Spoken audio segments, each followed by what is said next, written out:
I feel like I need this to be anonymous, as I wanted to protect my daughter. When I heard the word anorexia, I was just absolutely heartbroken. I thought, she's not anorexic, it's not as bad as that. It's an eating disorder, let's not call it anorexia, let's not have that label. When I was told she was going to be treated for anorexia, that was just a really, really dark day.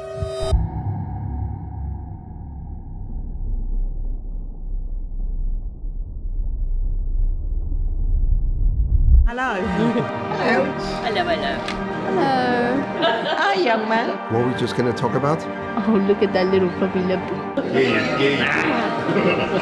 Hello, good morning. Hello. Hello, who are you? Have I seen you before? No, I haven't seen you, have I? Okay, coffee time. I don't know who she is. I have no idea who she is. And he's not kidding either. Right. Who do you think she is? Sorry? Who do you think she is? Who am I? Seriously, who am I? Me. You mean there's two of you around? No, I don't think so. Who am I? Am I your wife? Yes. What's her name? And who?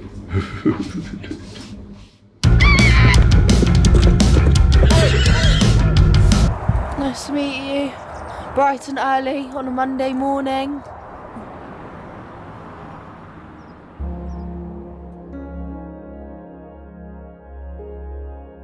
Every time I used to go and visit Mum in the home, I would get nervous, and the first thing I'd do is come down here. Oh, look at you, you're so pretty. So Sandy would deal with the brunt of all my anger, and she just was like, yeah, that's fine, I'm here.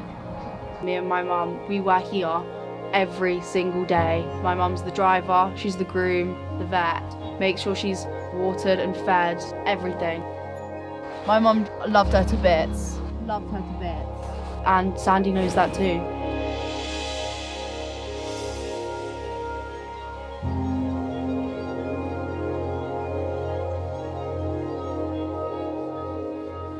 How old are you? 1, 2, 3. 5. I don't know even know how old I am. I'm a little boy.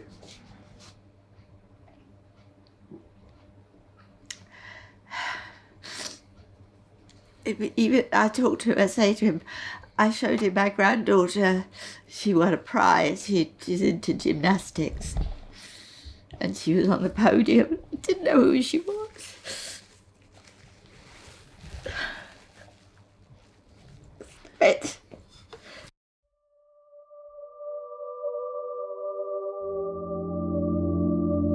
How do you cope? I don't. I really don't. I shouldn't be like this, but I am.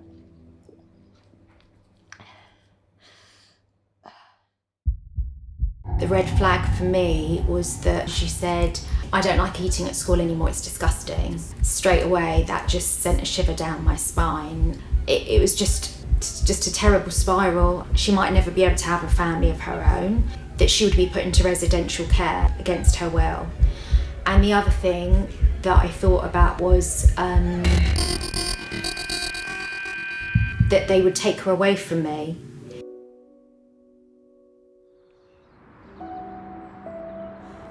There was definitely something about Jewish care that was a different level, slightly more connected, bonded, or something extra.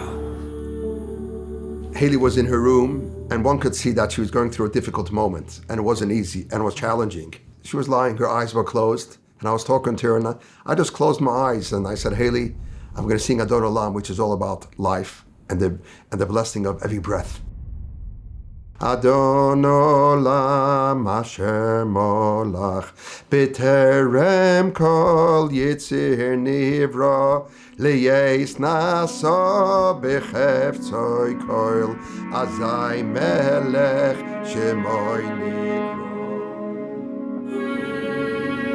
And as I'm singing this song, I was trying to carry Haley with me. 20 breaths and then it stopped.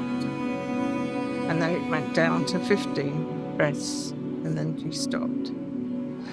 And then it went down, then she went down to 10 breaths and it stopped. And that was the end. You never think you're going to lose a child. No matter how old they are, how young they are, whatever, it's still my baby. When I lost my mum, there was such a chunk and such a hole missing. And Sandy knows that too.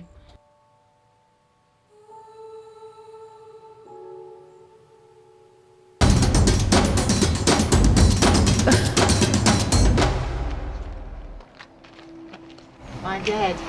Where are we going to? We're going to your day centre. You know where all your pals are? You sit and you have coffee and tea and say how bad your wife is.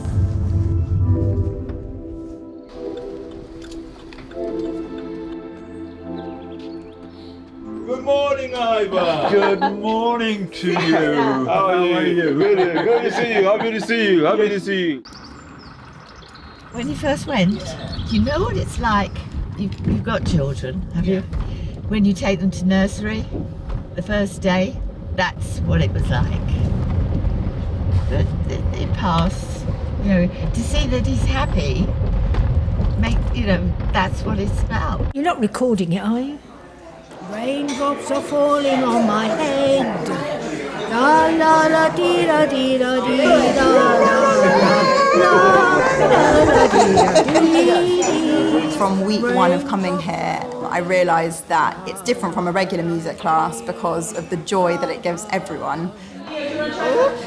The joy they get from watching toddlers sing, holding their hands, dancing. Which is exactly what we're doing with our Dementiability approach. It's about human beings touching and connecting with each other in ways that would surprise and really warm your heart.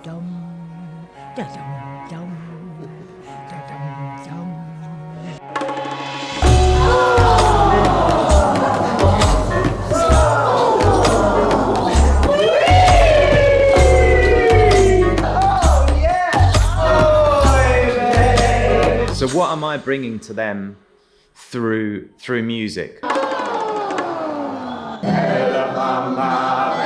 Music brings everyone to the same place. People find it easier to express themselves through music. So that's going to be your first note this time.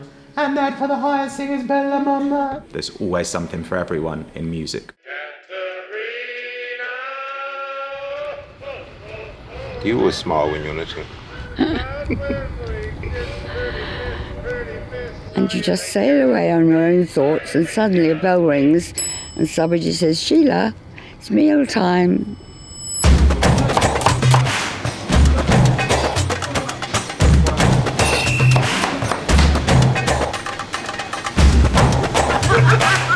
They call it Jewish penicillin. If you're sick, no matter what, have a pop of this, your weight is right. Vegetable stir-fried noodles. Lovely, very good.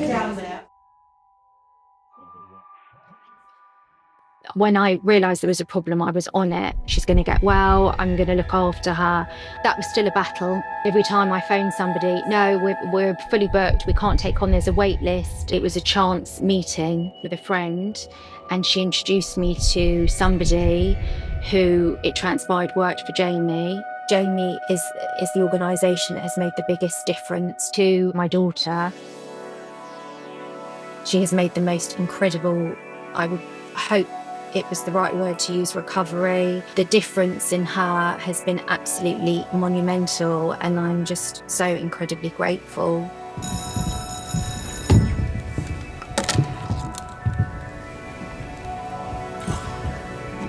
Sorry, I have to do that again.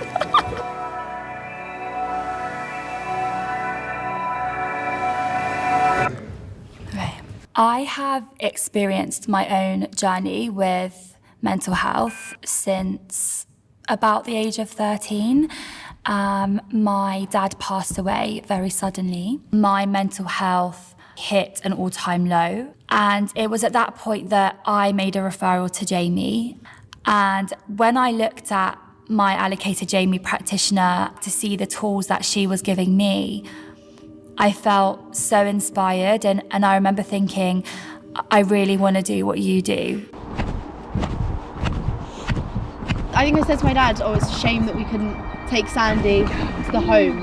And he was like, we could. I'm going to take a horse to Jewish care. Yeah. Brilliant idea. Yeah, Sweet. yeah, good idea. We did it. We did it.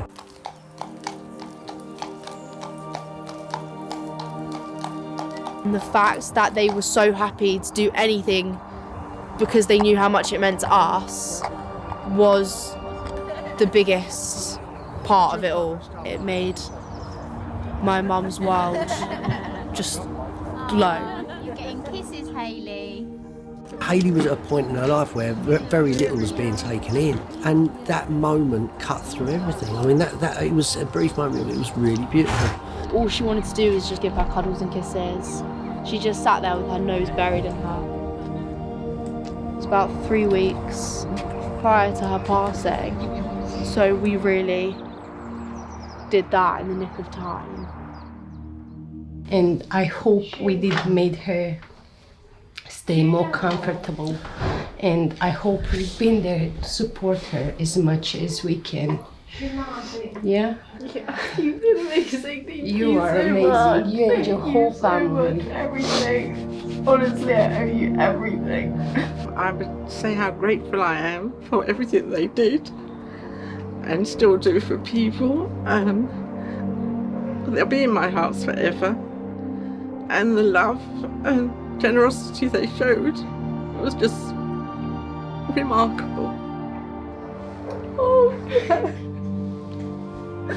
See, she's looking down, she's saying, for God's sake, stop the crying already. And we're starting from the beginning with love, love, love. And again, love, love. The Heart of Jewish Care, it is to help Jewish people when they need them and doing as much as they can to help people. To make people feel as comfortable and as natural and as normal as they would be in their own home. It's a big undertaking and they do extremely well. Love is the most powerful force. It's not just about the person, it's about who matters to that person.